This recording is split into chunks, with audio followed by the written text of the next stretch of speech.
नमस्कार। तो आज के सेशन में हम यहाँ पर इलाहाबाद विश्वविद्यालय से संबंधित जितने भी कोर्सेज़ हैं, चाहे वो मैं बात करूँ यूजीएटी के कोर्स हों, ठीक है? या फिर आपके कोर्स पीजीएटी के हों, जितने भी इसके अंतर्गत कोर्स आते हैं, उनसे संबंधित यहाँ पर कुछ महत्वपूर्ण चीज़ों को समझने का प्रयास करेंगे, ठीक है? द फर्स्ट थिंग इज़ कि हमें किस तरीके से सिलेबस को कवर करें, हमारे पास वक्त नहीं है। हालाँकि हमने क्रैश कोर्स तो चला रखा है, लेकिन हमें कितना पढ़ना चाहिए, क्या दायरा रखना चाहिए और किन के बाहर नहीं पढ़ना चाहिए। इस एग्ज़ाम में सबसे बड़ी बात है कि आपको क्या नहीं पढ़ना है। एक्स्ट्रा चीज़ें आपको बिल्कुल नहीं पढ़नी है जो कि आपके एग्ज़ाम में ना पूछी जाए, ठीक है? अननेसेसरी चीज़ें आपको फोकस बिल्कुल नहीं करना है, पहली चीज़। तो सिलेबस के अकॉर्डिंग हमें अपने आप को मेंटेन करना है, पहली चीज़। दूसरी चीज़ कि जो एंट्रेंस एग्ज़ाम में आता है, जो कि पेपर है, पेपर सॉल्व करना सबसे बहुत बड़ी चीज़ होती है, ज़रूरी चीज़ होती है मेरे हिसाब से, ठीक है? क्योंकि ये जब आप एंट्रेंस एग्ज़ाम देना चाहते हैं, तो आप उसके पैटर्न को फॉलो कीजिए कि किस तरीके से पैटर्न बना रही है यूनिवर्सिटी और उसका पैटर्न क्या है, पिछले कई सालों से किस तरीके से प्रश्न पूछती है। और मैंने एक चीज़ बताया है कि जो सबसे ख़ास बात है कि इलाहाबाद यूनिवर्सिटी की कि ये प्रश्न को रिपीट करती है, ठीक है? बार बार रिपीट करेगी, जब आप प्रश्न देखेंगे उन सभी चीज़ों से रिलेटेड रिपीट करती है। दूसरी चीज़ कि इसका क्राइटेरिया कितना होता है, ये कहाँ कहाँ से प्रश्न पूछ सकती है। जैसे कि कुछ हर एग्ज़ाम में कुछ चीज़ें कॉमन होती है, जैसे कि जीके जीएस हो गया, ठीक है? साथ ही साथ में रीजनिंग हो गया। मैं बता दूं कि मैं अभी मैराथन क्लास आज हमारी बन चुकी है, लेकिन आज कुछ नेटवर्क इशू आ गया था जिसकी वजह से हम यहाँ पे वीडियो अपलोड नहीं कर पाए हैं। हम कोशिश करेंगे कि आज रात को अपलोड कर दिया जाए, क्योंकि थोड़ा सा ज़्यादा एमबी का था और अपलोड करने में दिक्कत आ गई, तो नेटवर्क इशू आ गया था इस वजह से। तो आज रात को यहाँ पे 12 बजे के बाद जितने भी रिलेटेड आपके जो अभी वीडियोज़ बने हैं वो आपको अपलोड हो जाएंगे और कल कल तक आप सारे वीडियोज़ देख सकते हैं, ठीक है? चलिए, देखिए यहाँ पे कुछ चीज़ें कॉमन होती है, जैसे जीके जीएस का, साथ ही साथ में करंट अफेयर्स का। ये चीज़ें कुछ ऐसी होती है जहाँ पे आप मार्क्स गेन कर सकते हैं करंट अफेयर से संबंधित। और अगर आप इसी को कंप्लीट कर लेते हैं तो आपका जो है 40 से 50 मार्क्स यहाँ पे ले करके 100 मार्क्स तक यहाँ पे आप बने आसानी से गेन कर सकते हैं, ठीक है? वो एग्ज़ाम के पैटर्न पर बेस करता है। द सेकेंड थिंग इज़ कि हमें एग्ज़ाम के बेसिस पे तैयारी करें तो हम कितना पढ़ें। जैसे कि मैं बात करूँगा, पहले बीए का लूँगा, इसके साथ साथ में सब तरीके से समझाते हुए चलूँगा। जैसे कि आपका बीए का सिलेबस क्या है, देखिए यूजीटी का और पीजीटी का सभी का जो है डिफ़ाइन कर दिया गया है कि 150 प्रश्न है और आपका जो है 300 मार्क्स का होता है। साथ ही साथ में आपको 2 घंटे अलॉट होते हैं, 2 घंटे आपको दिए जाते हैं आपको करने के लिए। इसके साथ ही साथ में माइनस मार्किंग नहीं है, तो हम 150 में से 150 पूरे प्रश्न करेंगे, ठीक है? अब ये चीज़ हो गई। दूसरी चीज़ क्या है कि अगर आपने ऑनलाइन भरा है तो बढ़िया चीज़ है, ठीक है? आपका वक्त तो सबसे बड़ी बात है कि आपका वक्त सबसे चीज़ बड़ी बच जाएगा, क्योंकि क्लिक करने में और भरने में कॉपी में कम से कम अप्रॉक्सीमेटली 25 से 30 मिनट का अंतर आ जाता है। यानी 20 से 25 मिनट तो आप ऐसे ही बचा लेंगे अगर ऑनलाइन आपने भरा है, ठीक है? ऑफलाइन भरा है तो कोई दिक्कत वाली बात नहीं है, ठीक है? उसमें थोड़ा सा सावधानी रखनी पड़ती है। जैसे कि मान लीजिए कि हमें अपना नाम भरना है, तो नाम के नीचे इस तरीके से कॉलम दिए रहेगा, ठीक है? 1 2 3 इस तरीके से, तो आपको ब्लैक डॉटेड पेन से भरना होता है, ठीक है? जैसे मान लीजिए कि मेरा रोल नंबर है 1 2 3 4, ठीक है? तो हम पहले में 1 भरेंगे, फिर दूसरे वाले कॉलम में 2 भरेंगे, फिर तीसरे वाले कॉलम में 3 भरूंगा, ठीक है? फिर चौथे वाले कॉलम में जाऊंगा तो यहाँ पे 4 है तो 4 भरूंगा, 4 वाले कॉलम पे, इस तरीके से। अब इसी तरीके से आपका नाम भी दिया रहता है। मान लीजिए कि मेरा नाम है अनुराग, ठीक? तो अनुराग दिया रहेगा, फिर इस तरीके से ABCDEFGH इस तरीके से दिया रहेगा। फिर तो पहले कॉलम में आप ए भरेंगे, दूसरे कॉलम में आप एन भरेंगे, फिर तीसरे कॉलम में यू, क्योंकि तीसरा जो है यू है। इस तरीके से आप फॉर्म फिलअप करेंगे। अब मान लीजिए सब्जेक्ट का आपका होता है और एक सेंटर कोड होता है, ठीक है? सेंटर कोड मान लीजिए मेरा 017 है, इस तरीके से, ठीक है? तो आपको 0 0 0 इस तरीके से दिया रहेगा, तो पहले कॉलम में 0 भरना है, दूसरे कॉलम में 1 भरना है, फिर तीसरे कॉलम में 7 भरना है। इस तरीके से ऑफलाइन आप यहाँ पे एग्ज़ाम में जो चीज़ें हैं वो गलतियाँ मत कीजिएगा, क्योंकि इससे जो है आपका पूरा एग्ज़ाम जो है पूरा साल बर्बाद हो सकता है, ठीक है? इस चीज़ को आप यहाँ पे बेसिकली ध्यान देंगे। और दूसरी चीज़ है कि इंस्ट्रक्शंस वहाँ पे कुछ दिया रहता है, जिनको आप वहाँ पे बेसिकली आप समझ लीजिएगा पहले कि क्या वहाँ पे पढ़ना है हमें, किस तरीके से देना है, वो चीज़ आप वहाँ पे कंफर्म कर लीजिएगा। चौथी चीज़ है कि अगर आपको कोई भी डाउट है तो वहाँ पे आपके एग्ज़ामिन हॉल में एग्ज़ामिनर कुछ रहते हैं, तो उनसे आप पूछ लीजिएगा, ठीक है? पाँचवीं चीज़ है कि आप यहाँ पे पहले क्वेश्चंस को एक बार एनालिसिस कर लीजिए, पूरे क्वेश्चंस को एनालिसिस कर लीजिए। इसके बाद ही डिसीजन लीजिए कि आपको कौन से सेगमेंट को करना है, कौन से सेगमेंट को छोड़ना है, ठीक है? सातवीं चीज़ ये है कि आपको एग्ज़ाम से पहले 15 मिनट जो है ऐसे बचा के रखने हैं, जिनमें आप एनालिसिस कर सकें कि कौन से क्वेश्चन मैंने छोड़ दिए हैं तो उनको भरना है, ठीक है, इस तरीके से।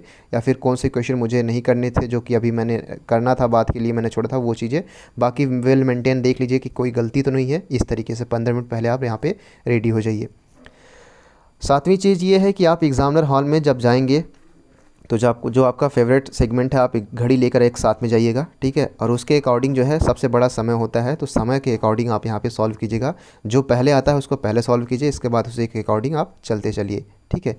इस तरीके से जब आप सॉल्व करेंगे तो डेफिनेटली यहाँ पे जो है आपके चांसेस जो हैं बढ़ जाते हैं। अब मैं बात कर लेता हूँ कि आपके एग्ज़ामिनर हॉल में अगर एग्ज़ाम जाते हैं तो क्या क्या चीज़ें आपको समझनी है। जैसे कि मैं पहला चीज़ बात कर लेता हूँ बीए का। बीए एंट्रेंस एग्ज़ाम में भी 150 प्रश्न आते हैं और 300 मार्क्स का आपका होता है। आपको पता है कि इंग्लिश या हिंदी में से किसी के आप में से एक करना होता है। मैं हमेशा से रिकमेंड देता हूँ कि अगर आपके हिंदी का विद्यार्थी हैं तो आप हिंदी ही लीजिएगा। 25 प्रश्न यानी 50 नंबर आपके यहाँ से कंप्लीट हो जाते हैं। जनरल अवेयरनेस से यहाँ पे 25 क्वेश्चन आते हैं, यानी इसमें से 10 से 15 प्रश्न जो हैं आपके, जो कि करंट अफेयर्स के यहाँ पे होते हैं। तो करंट अफेयर्स यहाँ पे एक अहम भूमिका निभाता है। करंट अफेयर्स की एक जो हमारी मैराथन क्लास बन चुकी है 1.5 घंटे की, तो आपके आ जाएगी आज रात को, ठीक है। अब यहाँ पे चीज़ यह है कि general mental ability test reasoning का होता है, बहुत ही सरल प्रश्न आते हैं, ठीक है, 25 प्रश्न के। इसके बाद आपको 7 सब्जेक्ट में से किन्हीं 3 सब्जेक्ट को चुनना होता है, जिसमें आपको मैंने रिकमेंड दिया था कि आप हिस्ट्री चुन सकते हैं, इसके बाद ज्योग्राफी चुन सकते हैं और नागरिक शास्त्र चुन सकते हैं, यानी जिसे सिविक्स कहते हैं। ये चीज़ें आप यहाँ पे चुन सकते हैं, आप अपने अकॉर्डिंग चुन सकते हैं। ये चीज़ें आप यहाँ पे ध्यान दीजिएगा। अब देखिए क्या चीज़ें हम पढ़ें, क्या चीज़ें छोड़ दें। तो सबसे बड़ी बात है कि आपको जो मैंने यहाँ पे प्रीवियस ईयर के जो पेपर है मैंने उसको दे रखा है, तो आप उसको ध्यान दीजिएगा, उसको आप कर लीजिएगा, वो मोर देन सफिशिएंट होगा। ओनली बीए के लिए मैं बात कर रहा हूँ, बीए के लिए मैं सभी कोर्सेज़ के लिए मैं बात करता हूँ कि कुछ एक्स्ट्रा पढ़ने, जैसे बीएससी के लिए मैं एक्स्ट्रा बताता हूँ। बीए के लिए आपको जो है कोर्स जो दिया गया है वो आप कर लीजिए। और हमारी टीम की तरफ से जो है मॉडल पेपर तैयार किए जा रहे हैं, जो कि 10 तारीख या 11 तारीख को संभावना है कि आ जाएगा। और आपके पास 10 से 15 दिन रहेगा, तो लगातार आप 1-2 करके रोज़ मॉडल पेपर सॉल्व कीजिएगा, अपना शेड्यूल बना लीजिएगा। डेफिनेटली बड़े आसानी से आप 200 प्रश्न यहाँ पे 200 प्लस मार्क्स यहाँ पे ऑब्टेन कर पाएंगे। इसके हिसाब से अगर आप तैयारी करते हैं हमारे हिसाब से, तो जो भी होगा इसके हिसाब से क्या करेंगे, जब मॉडल पेपर आप सॉल्व करेंगे तो एग्जामिनर हॉल में जब आप जाएंगे तो आप वो चीज़ें आप पाएंगे कि हाँ, जो चीज़ें हमारी तरफ कराई गई थी वो आपको बिल्कुल एग्जामिनर हॉल में पूछा गया था। और डेफिनेटली बड़े आसानी से आपका मेन कैंपस में तो मिलेगा ही, साथ साथ में आपको हॉस्टल भी अलॉट हो जाएगा, ठीक है। द सेकंड थिंग इज़ कि आपको इस तरीके से यहाँ पे तैयारी करनी है और 150 प्रश्न आपको यहाँ पे सॉल्व कर लेने हैं, ठीक है। ये चीज़ें हमारी हो गई हैं। तो इसके लिए सिर्फ एक रिकमेंडेशन है कि जो हमने अपलोड किया है बुक, ठीक है, जो इसके प्रीवियस ईयर पेपर कुछ मॉडल पेपर हैं, ठीक है, जो स्मृति आधारित पर है, उसको आप सॉल्व कर लीजिए, मोर देन सफिशिएंट होगा। यानी 80 से 90% आपका सिलेबस जो यहाँ पे कंप्लीट हो जाएगा। बाकी मॉडल पेपर जो 10-20% बचता है आपका प्रैक्टिस से, वो कंप्लीट हो जाएगा। जब आप ये बीए की जो किताब अपलोड की गई है आप इसको पढ़ लेंगे और इसके मॉडल पेपर को सॉल्व कर लेंगे, तो मॉडल पेपर आसानी सॉल्व करने में बड़ी आसानी होगी और डेफिनेटली बड़े आसानी से आप वहाँ पर सॉल्व कर पाएंगे और कोई दिक्कत वाली बात नहीं है, ठीक है। ये चीज़ें हो गई बीओ के लेकर के, यानी मोर देन सफिशिएंट होगा, आपको इसके अलावा कुछ नहीं पढ़ना है। बाकी मॉडल पेपर आ जाएगा 10 या 11 तारीख को, आप उसको डाउनलोड कर लीजिएगा, बाकी ख़त्म, ठीक है। ये चीज़ें आप यहाँ पे ध्यान दीजिएगा। इसी तरीके से मैं बात करूँ कि बीएससी के लिए, तो बीएससी का आपका जो है प्रश्न यहाँ पे हिंदी या इंग्लिश में से किसी एक को चुनना होता है। 20 प्रश्न इससे आते हैं, यानी 40 नंबर इससे हो गए। जनरल अवेयरनेस से जीके जीएस और करंट अफेयर्स के 10 क्वेश्चन आते हैं, जिसमें से आपके 20 प्रश्न हो गए। केमिस्ट्री में आपके 40, फिजिक्स में आपके 40 और मैथमेटिक्स में आपके 40 प्रश्न जो हैं यहाँ पे आते हैं। 40 क्वेश्चन यानी 120 ये हो गया और 30 ये हो गया, यानी 150 प्रश्न आपके इस तरीके से आपके कंप्लीट हो जाते हैं और 300 मार्क्स का होता है। इसके लिए मैंने कहा था कि आप मेरी किताब जो अपलोड की गई है उसको डाउनलोड कर लीजिए, ठीक है। उसको डाउनलोड करने के बाद उसको सॉल्व कीजिए तरीके से। यहाँ पे एक सर आपके नए आ गए हैं जो कि आपको मैथ पढ़ाएंगे और उससे संबंधित जो भी होगा वो वीडियो जल्दी अपलोड कर दी जाएगी, ठीक है। इसके अंतर्गत जो है चीज़ें आपको ध्यान देनी है कि आपको जो है जब सॉल्व कर लेंगे तो आपका एक अभ्यास प्रश्न होता है जो कि क्लास 12 की किताब के अंतर्गत, उसका अभ्यास प्रश्न सॉल्व कर लीजिएगा। कॉन्फिडेंस आपका 100% होना चाहिए। 90% आपका, मैं कहूँगा कि 90% जो है सिलेबस कंप्लीट हो चुका है। इसके बाद हमारा जो है अगला वीडियो आएगा मॉडल पेपर का। मॉडल पेपर का जब वीडियो आएगा तो इसको आप यहाँ पे देख लीजिएगा, ठीक है। और ये आपका 100% तैयारी करा देगी। मॉडल पेपर जब आएगा तो एक दिन में 2 मॉडल पेपर आपको सॉल्व करने हैं। 8 से 10 दिन का वक्त आपको मिलेगा, तो आप एक पूरी तरीके से आप यहाँ पे तैयार स्टूडेंट रहेंगे। ठीक है, मैं इसका लिंक जो है वापस से डिस्क्रिप्शन बॉक्स में प्रोवाइड करा दूंगा। मॉडल पेपर जो है आपको 10 या 11 तारीख को मिल जाएगा। 10 या 11 तारीख को आप यहाँ पे मान चलिए 10 या 11 तारीख को आपको मिल जाएगा।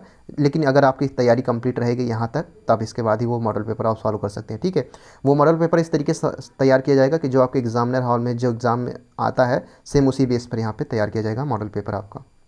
वही मैं बात करूँ बीएससी बायोलॉजी की, तो वहाँ पे सेम चीज़ें हैं कि इंग्लिश या हिंदी में से किसी आपको एक चुनना है, 20 प्रश्न, जीके जीएस यानी जनरल अवेयरनेस का 10 प्रश्न, और केमिस्ट्री, फिजिक्स और बायोलॉजी, मैथमेटिक्स की जगह बायोलॉजी हो जाएगा। 40 प्रश्न यहाँ पे आपके हर सेगमेंट से पूछे जाएंगे। तो 40 प्रश्न यानी 120 नंबर ये, और ये 30 नंबर यानी 150 प्रश्न। इस तरीके से ये भी मोर देन सफिशिएंट जो आपका बुक है वो सफिशिएंट होगा। बाकी मॉडल पेपर वहाँ पे आप सॉल्व कर लीजिएगा, प्रैक्टिस हो जाएगी। ठीक है, अभ्यास प्रश्न आप डेफिनेटली देख के जाइएगा, जिससे आपको डेफिनेटली वो 100% आप सिक्योर यहाँ पे कह सकते हैं मेन कैंपस मिल जाएगा। वही मैं बात करूँ कि आपका फिजिक्स में, जैसे मान लीजिए कि फिजिक्स में मुझे क्या पढ़ना चाहिए, तो वो यहाँ पे इससे संबंधित कुछ यहाँ पे महत्वपूर्ण टॉपिक आपके दिए गए हैं। जैसे कि प्रॉपर्टीज़ ऑफ मैटर, इलास्टिसिटी पढ़ लीजिए, न्यूटन्स लॉ संबंधित यहाँ पे प्रश्न पूछे जाते हैं। ठीक है, और इसके साथ ही साथ में जो है तीसरा जो सेगमेंट अगर देखा जाए तो यहाँ पे वर्क एंड एनर्जी है, मोशन इन 1 एंड 2 डायमेंशन, और कन्वर्सेशंस लॉ ऑफ एनर्जी। ठीक है, conservation of law of energy. ठीक है, और सरफेस टेंशन, यानी इस तरीके से आप यहाँ पे पृष्ठ तनाव जो है, ये चीज़ें आप यहाँ पे मोस्ट इंपॉर्टेंट टॉपिक है, इसको एक बार देख लीजिएगा, इसके प्रश्न को सॉल्व कर लीजिएगा। ठीक है, इससे संबंधित कुछ 8 से 10 फार्मूले हैं, उसको आप यहाँ पे देख लीजिएगा, वो चीज़ें आप यहाँ पे देख लीजिएगा। ठीक है, अगला है जो हमारा केमिस्ट्री का है, तो केमिस्ट्री में आपको क्या महत्वपूर्ण टॉपिक हैं, आप disadvantage of hardness of water, और brief introduction of terms of acidity और बेसिसिटी, साथ ही साथ में आयोनाइजेशंस और equivalent weight, hard and soft water, types of hardness and pH value, यहाँ पे मोस्ट इंपॉर्टेंट टॉपिक के अंतर्गत आते हैं। ठीक है, बाकी यहाँ पे आप चीज़ें यहाँ पे देख सकते हैं, जो चीज़ें आपको यहाँ पे इसके अंतर्गत बताई गई है वो मोस्ट इंपॉर्टेंट चीज़ें हैं, उतना आप कर लीजिएगा। ठीक है, आपके एग्ज़ाम हॉल में 100% ये गारंटी है कि आपका हो जाएगा। ठीक है, इसके अलावा बिल्कुल आपको बाहरी कुछ चीज़ें नहीं पढ़नी है। सबसे बेसिक चीज़ें हैं, प्रैक्टिस आपको बार बार करना है। प्रैक्टिस जो है वो बहुत ज़्यादा इंपॉर्टेंट है इस टाइम पे। ठीक है, तो आप उसको डाउनलोड करके आप प्रैक्टिस भी कर सकते हैं प्रीवियस ईयर के पेपर को, उसका मैं लिंक जो है डिस्क्रिप्शन बॉक्स में प्रोवाइड करा दूंगा। इससे संबंधित जो भी अगर इन्फॉर्मेशन अगर आती है यूनिवर्सिटी की तरफ से, तो मैं आपको यहाँ पे अपने चैनल के माध्यम से प्रोवाइड करा दूंगा। So keep loving, keep supporting, keep stay with us. Thank you so much.